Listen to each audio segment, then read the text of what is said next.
Le Grand Matin Sud Radio, 7h-10h, Patrick Roger, Cécile de Ménibus.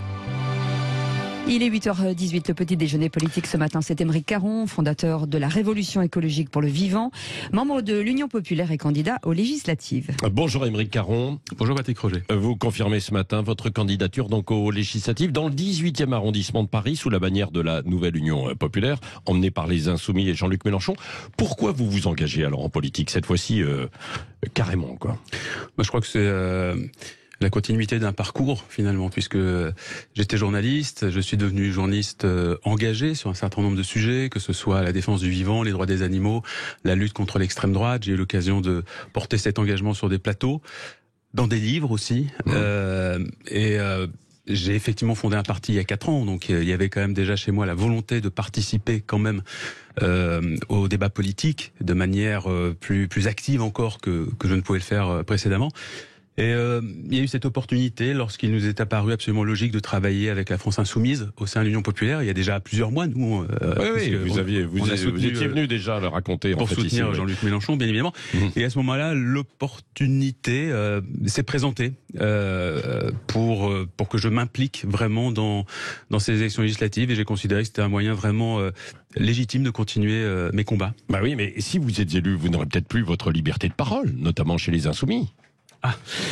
Non. Oui, parce que vous êtes un peu un lanceur d'alerte en quelque sorte. Je continuerai à l'être. Ouais. Le principe des personnes qui rejoignent l'Union populaire, c'est que chacun garde une liberté de parole, une autonomie avec sa spécificité.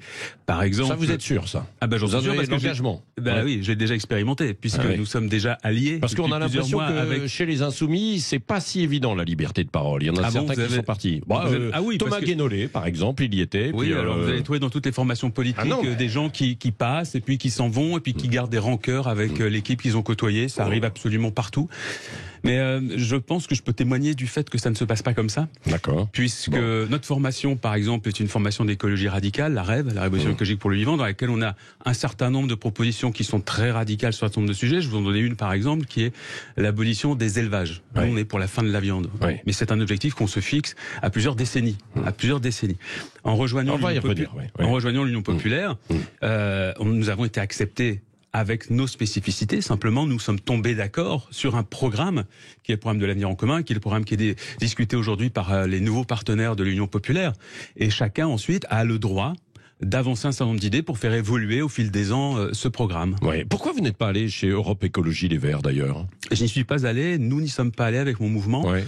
Parce que c'est pour la même raison que j'ai créé justement la Révolution écologique pour le vivant, c'est que je considérais que les Verts depuis longtemps hésitaient sur leur ligne politique, il manquait de clarté par rapport au modèle qu'ils voulaient défendre.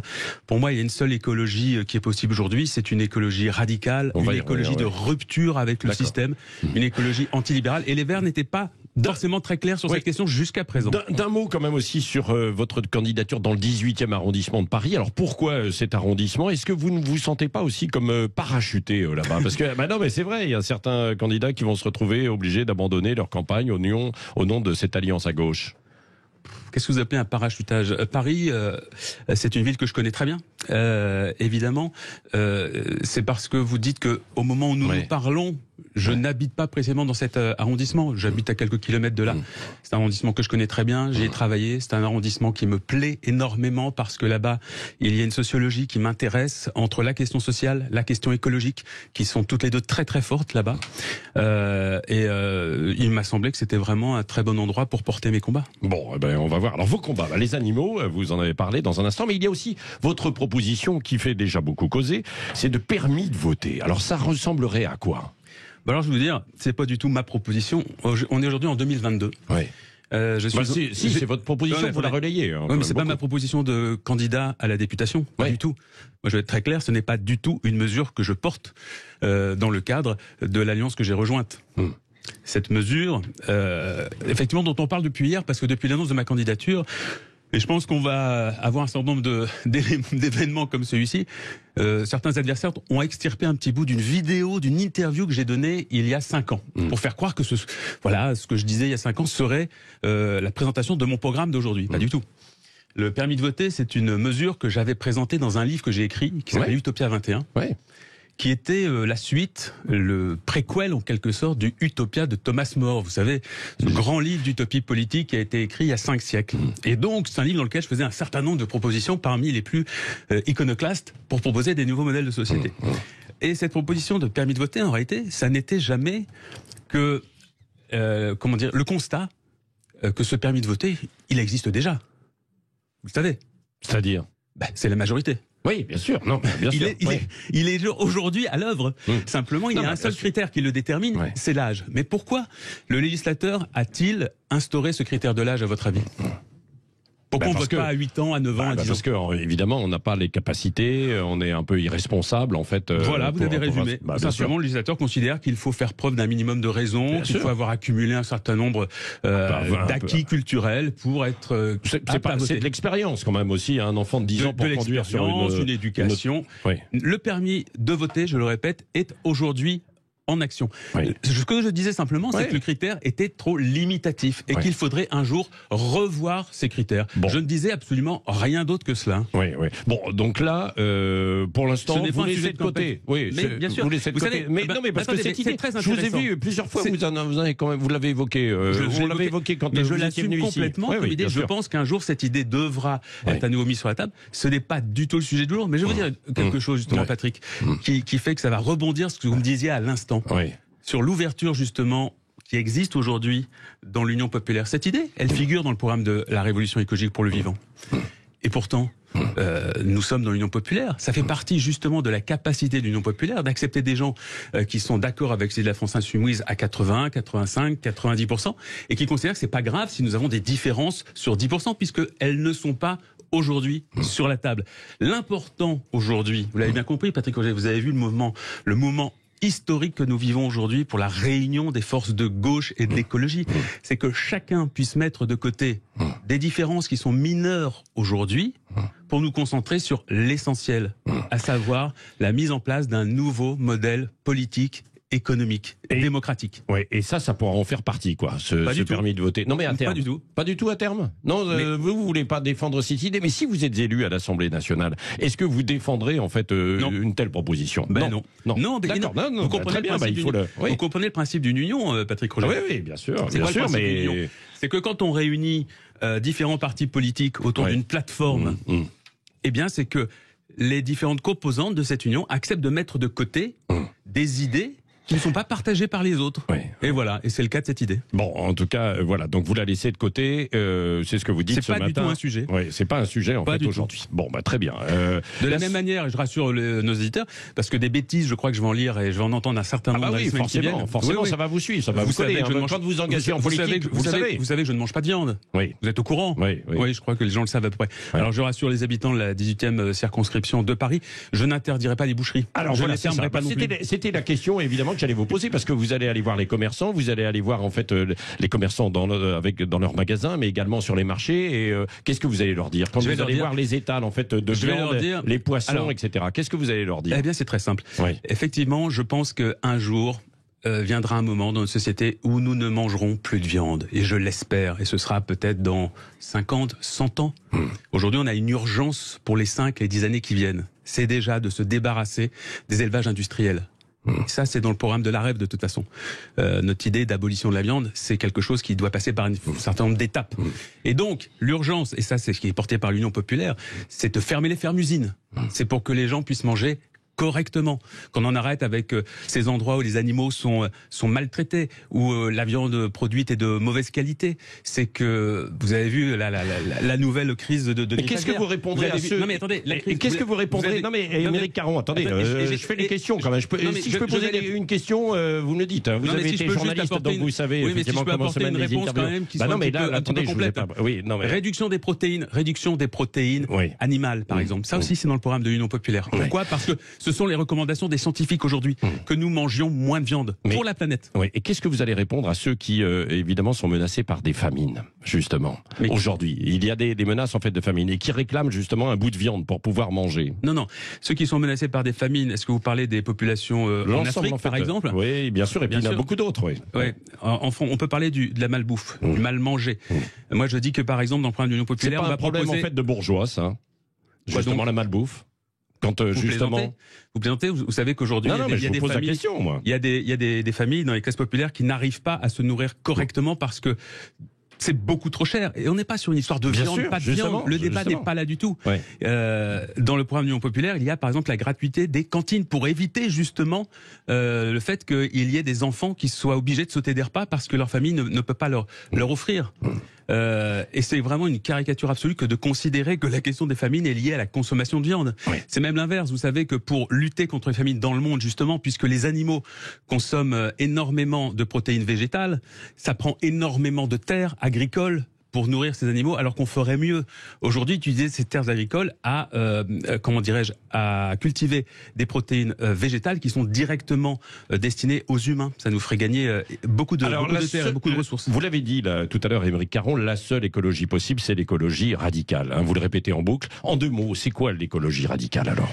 L'écologie radicale, c'est une écologie qui revient aux racines de ce que doit être l'écologie et qui surtout n'a pas peur d'explorer des chemins de rupture. Aujourd'hui, on a un problème qui est très clair, il faut le dire, c'est un problème avec le modèle productiviste.